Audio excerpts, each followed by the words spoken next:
In 2023, the Danish pharmaceutical company Novo Nordisk became Europe's most valuable company, with its market cap surpassing $500 billion.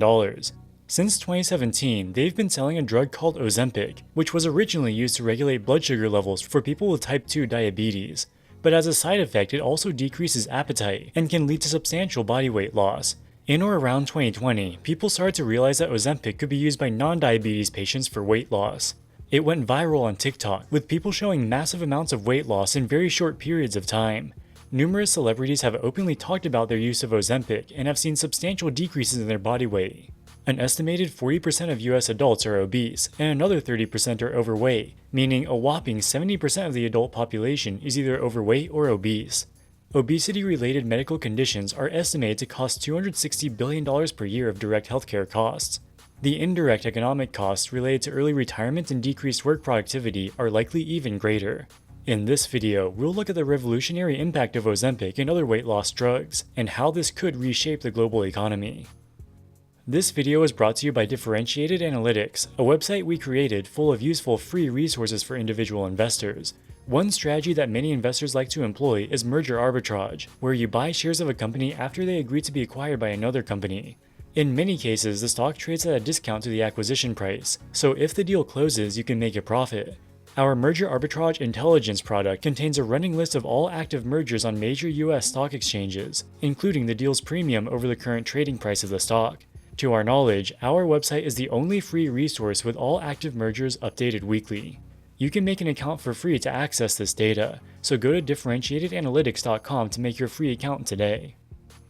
And now back to the video. The active ingredient in Ozempic is called Semaglutide and was developed by researchers at Novo Nordisk in 2012. Semaglutide is injected directly into the bloodstream and has a long-lasting effect, so patients only have to inject it at most once per week. It was originally intended for type 2 diabetes patients. It causes the body to release hormones which regulate insulin production, which in turn regulates blood sugar. In 2017, the FDA finally approved Semaglutide, and Novo Nordisk started selling it under the Ozempic brand. While it was originally intended to regulate insulin levels, researchers soon found out that one of its side effects was to reduce appetite. The same hormones it releases also slows the speed of digestion and impacts your brain to make you feel less hungry. In or around 2020, people started to figure out that this could be used for weight loss, so even people without diabetes started to use it. This is called off-label use, because the drug is being used for something it was not intended for. Under FDA rules, doctors are allowed to prescribe drugs for off-label use. In fact, because many drugs can treat a wide range of conditions, it's actually quite a common practice. In the US, 1 in 5 prescriptions are written for off-label use.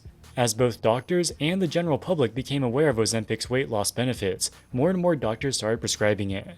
However, while doctors were allowed to prescribe Ozempic for weight loss, Novo Nordisk was not allowed to market it as a weight loss drug, as it was technically only approved for diabetes. So they created a new drug called Wegovy, which also uses semaglutide as its active ingredient.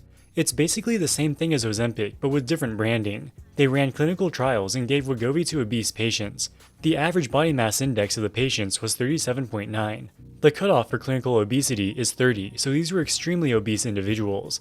After 68 weeks, the patients given Wegovy lost 17% of their body weight, while patients on the placebo only saw a 2% reduction. While appetite suppressant medications have been available for a long time, never has anything been as effective as semaglutide. This could usher in a revolution in the healthcare industry. In 2021, the FDA approved Wegovy as a weight loss drug, and it has skyrocketed in popularity since then. With the rise of cheap junk food and sedentary white-collar jobs in recent decades, rates of obesity have been increasing steadily across the world. According to OECD data, the US is the fattest major country, with over 40% of the population being clinically obese. We can also see massive increases in developing countries, where fast food only became prominent recently. For example, between 2003 and 2019, the rate of obesity in Brazil more than doubled, from 12% to 26%. Obesity can increase the chances of many diseases, including diabetes, heart disease, sleep apnea, and many others. It's estimated that in the US alone, over 300,000 people die of obesity-related conditions, and obesity-related healthcare costs $260 billion every year. That's not to mention numerous quality of life and productivity issues faced by people suffering from obesity. Governments around the world have tried various initiatives to try to reduce obesity, but for the most part, these have been failures. Humans have evolved for hundreds of thousands of years to be attracted to fat and sugar. Now that these foods are easily and cheaply available, it's very difficult for people to control their desires. That's why these new appetite suppressant drugs have become such a game changer. In 2020, Ozempic represented less than 1/3 of Novo Nordisk's revenue. This was when it was only being used to treat diabetes. By the fourth quarter of 2023, Ozempic and Wegovy represent over 70% of their revenue. The majority of the Ozempic being used today is for weight loss. The reason that people are continuing to use Ozempic off-label is because there are supply shortages of Wegovy, as those production lines are newer. But as they're being mostly used for the same purpose, we can consider these two drugs as essentially the same. In fact, if we look at Google search interests and obesity by state, we can see a pretty high correlation between Ozempic searches and obesity. One of the major issues with Wegovy is its cost. Because of Novo Nordisk's monopoly position, they're able to price it at about $1,000 per month if you use one shot per week. Of course, it can be cheaper if you take the shots less often. In the US, about 80% of health insurance plans cover Wegovy, so patients only pay less than $25 per month out of pocket. From the perspective of insurance companies, they make back some of the cost, because obese people incur on average $2,500 in higher annual healthcare costs compared to people of normal weight. But from a purely financial perspective, it doesn't pay for itself, as Wegovy costs about $12,000 per year on a full dosage. Another thing that makes Wegovy so expensive is that if you want to remain at a healthy weight, you have to use it almost indefinitely. In Novo Nordisk's trial, some patients were taken off Wegovy after 20 weeks. Over the next 48 weeks, they regained about half of the weight they had lost. This is great for Novo Nordisk because people could end up buying Wegovy for their whole lives, but this is an extremely expensive proposition for patients. With that being said, there are reasons to be optimistic about price reductions in the long term. Novo Nordisk's patent expires in 2031, at which point generic drug manufacturers will be able to sell it for a fraction of the cost. Additionally, rival pharmaceutical giant Eli Lilly recently gained approval for its own weight loss drug called Zepbound. Zepbound uses a different active ingredient called tirzepatide, which has a similar effect as semaglutide. In clinical trials, it appears that Zepbound may be even more effective than Wegovy. At high doses, it achieves weight loss in excess of 20% compared to 17% for Wegovy. Zepbound is currently priced at about $1,000 per month, roughly the same price as Wegovy.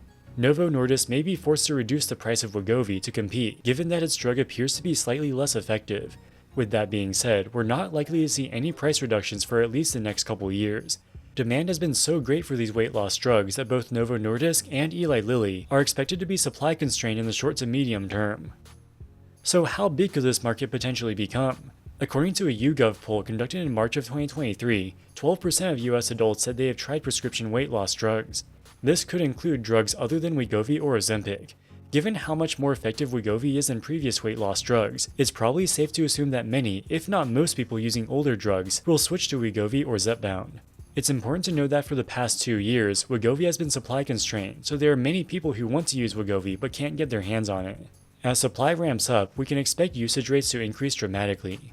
According to a recent poll by CNN, 45% of American adults said that they were interested in taking semaglutide, including 51% of women and 38% of men.